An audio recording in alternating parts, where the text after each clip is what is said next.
In the Superior Court of Glenn County, State of Georgia, the State of Georgia versus Travis McMichael, case number CR 000433. Jury verdict form. Count 1, malice murder. We, the jury, find the defendant, Travis McMichael, guilty.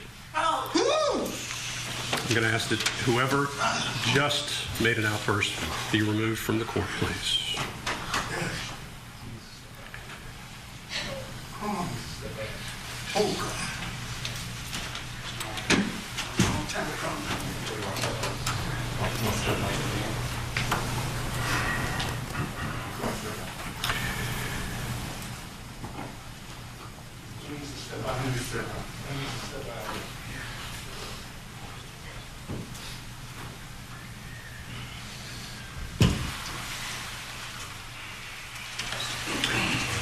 As this court has indicated, I ask that there be no outbursts in the court, and I expect as much from the gallery. Please respect the court's desire for this as we move forward. If you feel like you need to make a comment or otherwise demonstrate with respect to the verdict, I do ask that you step out of the courtroom now.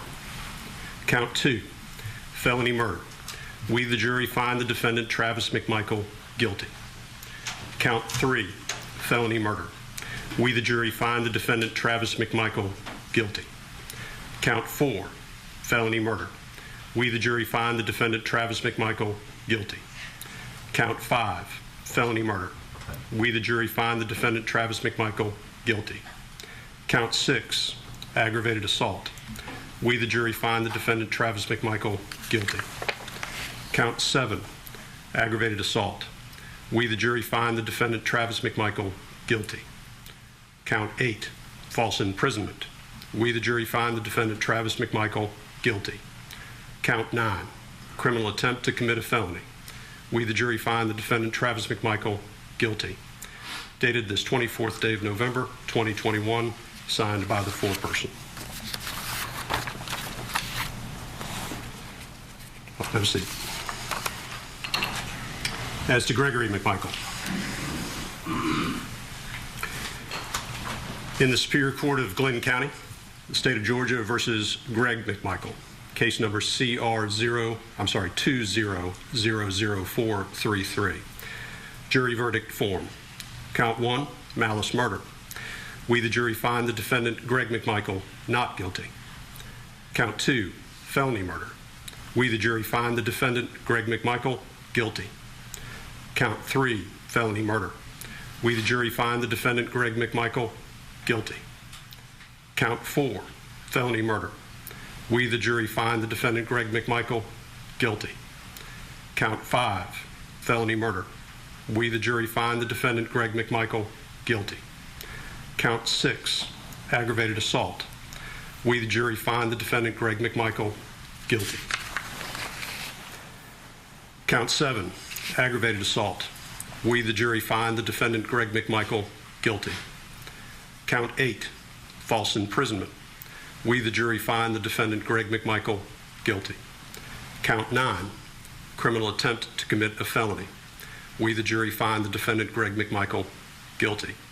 This 24th day of November, 2021, signed by the foreperson. As to William R. Bryan. In the Superior Court of Glenn County, State of Georgia versus William R. Bryan, case number CR 2000433. Jury verdict form. Count 1, malice murder. We, the jury, find the defendant, William R. Bryan, not guilty. Count 2, felony murder. We, the jury, find the defendant, William R. Bryan, not guilty. Count 3, felony murder. We, the jury, find the defendant, William R. Bryan, guilty. Count 4, felony murder. We, the jury, find the defendant, William R. Bryan, guilty. Count 5, felony murder. We, the jury, find the defendant, William R. Bryan, guilty. Count 6, aggravated assault. We, the jury, find the defendant, William R. Bryan, not guilty. Count 7, aggravated assault. We, the jury, find the defendant, William R. Bryan, guilty. Count 8, false imprisonment. We, the jury, find the defendant William R. Bryan guilty. Count 9, criminal attempt to commit a felony.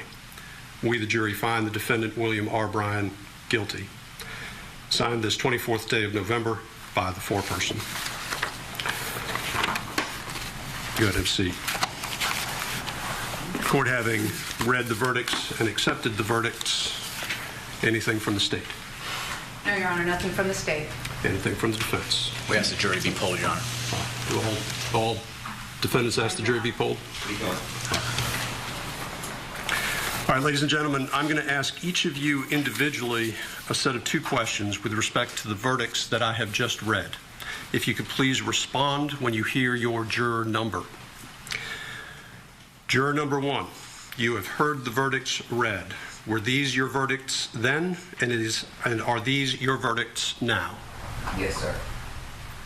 Juror number 2, you have heard the verdicts read. Were these your verdicts then, and are these your verdicts now? Yes, sir. I can't. Okay, 2. Juror number 3, you have heard the verdicts read. Were these your verdicts then, and are these your verdicts now? Yes. Juror number 4, you have heard the verdicts read. Were these your verdicts then, and are these your verdicts now? Yes, sir. Juror number 5, you have heard the verdicts read. Were these your verdicts then, and are these your verdicts now? Yes, Your Honor. Juror number 7, you have heard the verdicts read. Were these your verdicts then, and are these your verdicts now? Yes, Your Honor. Juror number 8, you have heard the verdicts read. Were these your verdicts then, and are these your verdicts now? Yes, Your Honor. Juror number 9, you have heard the verdicts read. Were these your verdicts then, and are these your verdicts now? Yes, Your Honor. Juror number 10, you have heard the verdicts read. Were these your verdicts then, and are these your verdicts now? Yes, Your Honor. Juror number 11, you have heard the verdicts read. Were these your verdicts then, and are these your verdicts now? Yes, Your Honor. Juror number 12, you have heard the verdicts read. Were these your verdicts then, and are these your verdicts now? Yes, Your Honor. And juror 16, you have heard the verdicts read. Were these your verdicts then, and are these your verdicts now? Yes, sir. The jury has been polled. Anything further from the defense? No, Your Honor. From Greg McMichael? No, Your Honor. From Mr. Bryan? No, Your Honor. All right. Ladies and gentlemen, what that means with the court having accepted your verdict is that your role in this case is now at an end. What we're going to do today is I'm going to have all of you, the panel and the 3 alternates, go ahead and retire into the jury room. I'm going to address a couple matters logistically with you in the jury room once we get done here. But before we do that, and before I excuse you, I do want to thank you publicly for your service here in Glynn County.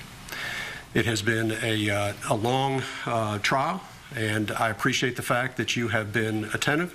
You've listened to the evidence, and that is what we ask in this court. It's a very simple ask in a very complex way, so it's appreciated. When we all got together, I say we all got together, when we got together at different times, I said that I was going to thank you a number of times and how I was going to tell you I do truly appreciate your time here. Hopefully you understand why I said that when we started. I do also hope that you got a little bit of an insight into what goes on in a trial and maybe understand a little bit more of how important it is for members of our community to come down and be part of this process and serve as jurors in this community. So again, thank you for that service. And I'll come address you all in just a moment. You are excused. All right, for the jury.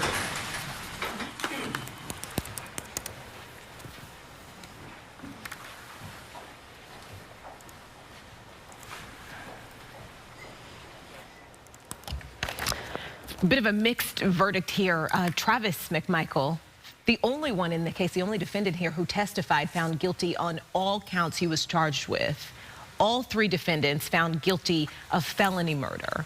William Roddy Bryan, you're looking at him right now. He was found not guilty of 1 count of felony murder, not guilty of malice murder, not guilty of 1 count of aggravated assault, guilty on 6 counts. So what happened today? Today was the second day of deliberations before this verdict was reached. Just so you have an idea, in the 90 minutes into the proceedings today, the jury actually requested to review 2 clips of video. One was the scene of what happened on February 23rd, 2020 of last year during that fatal shooting of Ahmaud Arbery. They watched each snippet, we're told, 3 times, according to reports. And then they requested to listen to the audio where Gregory McMichael had called 911. They listened to that audio clip 1 more time, and then they went back to the jury room. They did take a lunch break, and then they resumed the deliberations before they announced that they had reached a verdict. What you're looking at right now on your screen on the far right is reaction outside of the courtroom. It looks like many people, it seems, seem pleased with what they have heard with the verdict that the jury came down with. So each of the defendants had faced 9 separate charges, which included malice, felony murder, aggravated assault, false imprisonment, criminal attempt to commit a felony. We do have Mo Kelly joining us right now. And Mo, good morning. Thank you for being with us.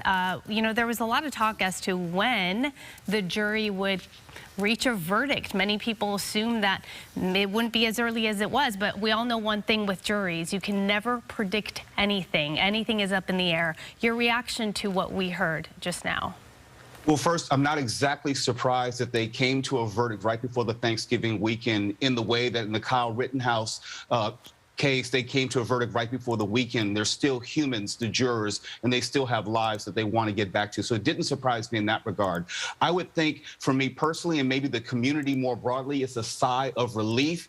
I always say try to get the easy ones right. In the larger scheme of things, I think that this case was indicative of an easy one that the nation needed to get right. The jurors needed to get right for the sake of our soul of the nation and also our peace, not necessarily going into the holidays, but writ large. I think they got it right, if only because the video could speak for itself in ways that other cases video could not. And one thing I would say before I throw it back to you is, without this video, there would not have been a conviction of anyone, if only because we know the history of America and how it usually sides with those who have the least amount of power in this nation, specifically African Americans. So I think it's a sigh of relief more than anything. Mo, and even, you know, on the note of without this video, you know, you say there would not be a conviction. We didn't even see this video, if you'll remember, for almost 3 months after Ahmaud Arbery was dead. Right, and so there were forces working against the, I want to say the prosecution, but I'm not so sure the prosecution was all in trying to get justice for the Arbery family, to your point, because we did not see that video. There were forces who were working against the idea of even charging these gentlemen, and these gentlemen obviously were of the opinion that they did nothing wrong and had video to enforce the idea that they did nothing wrong and turn that into the police. And I'm just humbled by the fact that their stupidity, my word, led to this conviction, actually. Talk a little bit about the makeup of this jury and what role that played. Well, historically, you know, when there aren't many African Americans, the question is whether the jury can be sympathetic from an African American viewpoint. We can't talk about this case without also discussing the history of the way African Americans have been treated as far as lynchings and lynch mobs, not only within the state of Georgia, but around the South. And if you have a jury which is not reflective of African Americans or African American sentiment and knowledge of history, then there's a question. Because we've seen this with other trials, similar trials in the past, where oftentimes the all-white juries will just side with the all-white defense. And that wasn't the case here. And I'm glad, and if anything, I hope it shows that America is at least turning the corner on a small level where the evidence can stand on its own. Can you talk a little bit about some of the reaction that you've seen, you know, as we've watched this trial? A big reaction, I think, that at least I've seen from the defense attorneys. Some of the things said by the defense attorneys in court. Comments just recently about Ahmaud Arbery's hygiene. Comments about black pastors being in the galley. Talk to me a little bit about some of the reaction you've seen. Yes, for the sentiment that this case was not supposed to be about race, the defense made it very clearly about race, having misgivings about black pastors in the gallery, which is supposed to be open to the public, and to call them out by name and as black pastors made it very much about race. When you had the defense commenting about Ahmaud Arbery's long, black, dirty toenails, it harkens back to a stereotype of black people as being somehow unclean or dirty or closer to criminality. So all of those touchstones were touched upon in this case by the defense specifically. So even if you wanted to take race out of the equation, inevitably the defense team put it right back in squarely in your face. You know, authorities were preparing for all possible outcomes following this verdict in terms of public reaction. You're talking about things that were key in this trial, issues of self-defense, issues of race. We're also coming off what happened with the Rittenhouse verdict, and people are still digesting what happened there. Can you compare and contrast a little bit about what these two cases meant for society?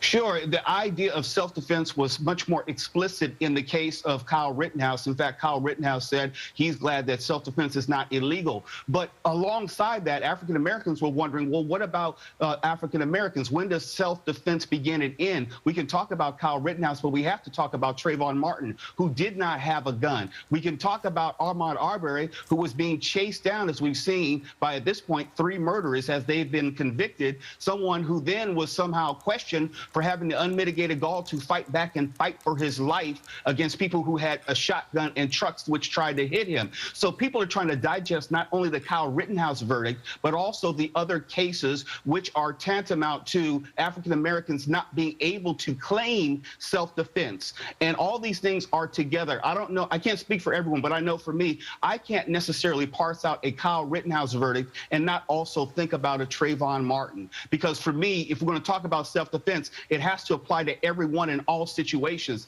not just the people who have the gun. You know, bringing up Trayvon Martin here, there is something that kind of ties all of these cases together, and it is kind of little-known laws that are legal in each of these 3 states, Florida, Wisconsin, and here in Georgia. Stand your ground in Florida. That was the defense argument there. Here, a citizen's arrest law was a bit of the defense here, and obviously we're talking self-defense. Georgia lawmakers almost, you could say, tore up the citizen's arrest law in the state after Arbery's death, after the reaction of Arbery's death. Were you surprised by that? I wasn't surprised, but sometimes you have to end up doing the right thing for the wrong reason. Those citizens' arrest laws, in many cases, go back to Reconstruction or during segregation and were products of an evolving society which wanted to keep black people in their specific place and black people in check. And they've never been removed from the books. And now you see how they have modern day consequences. And Stand Your Ground is another way in which I think this country has to really wrestle with the idea of how we're going to treat all people, not just the aggressors in a certain situation. And taking it back to the Ahmaud Arbery case, the McMichaels were the aggressors. They were the ones who created this situation because they assumed Ahmaud Arbery to be some sort of criminal, a criminal trespass or something, and they felt they had the agency, the power to decide where he could go and, in fact, where his life would end. In watching this trial, was there ever a moment where something really surprised you, either from the defense or how the prosecution was presenting its evidence? I was very surprised when the defense made mention of Jesse Jackson and Al Sharpton as far as black pastors being in the gallery.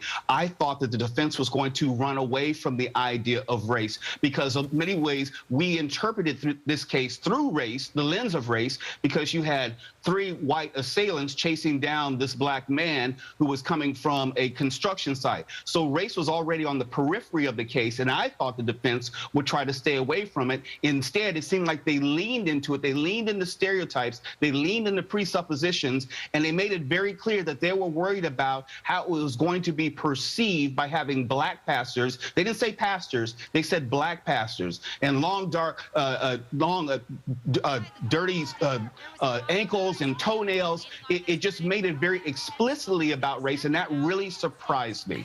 Brooke, 1 second. I just want to pick up what you just said, because I think a lot of people were shocked that the defense went there in hearing the description of how they were describing Ahmaud Arbery's appearance. You could hear people just gasping in the courtroom, his mother running out of the courtroom because it was just so difficult to hear this. The fact that race and the stereotypes were being used in this way, was this a new low? No, it's not a new low if you know American history. I was surprised, if only because criminal defense attorneys usually try not to demonize the victim on such a personal level. They usually offer some sympathy for the family, and they say that, you know, this is unfortunate circumstance. But in this way, they explicitly said that Ahmaud Arbery is not a victim, and he should be convicted in his own murder. It's something we've heard many times before across American history. So I was very surprised they tried that tack. We'll never know. Well, we may know if the jury starts to speak to the press. We may not know whether those comments by the defense attorney impacted their verdict in some way, but I know that it did not help as evidenced by the verdict. You know, when it comes to impacting their verdict, you've got to think at least Travis McMichael taking the stand and what he said on the stand had a big impact on the jury. What was a bit of your reaction to that? It didn't seem that he helped himself in any way, kind of being on the stand and admitting, you know, he didn't see him commit any crime. He felt his life was in danger, but didn't give you, you know, a real example as to how. What was your reaction to that?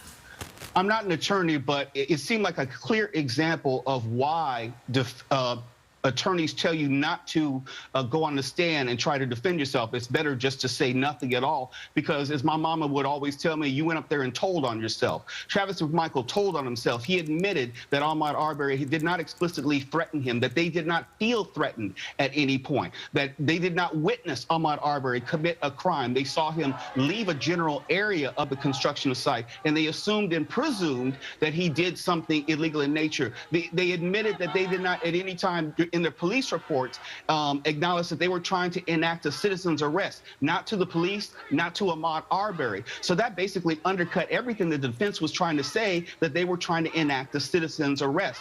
I think that there was not a lot of synergy between Travis McMichael's testimony and the defense's theory and notion of the case.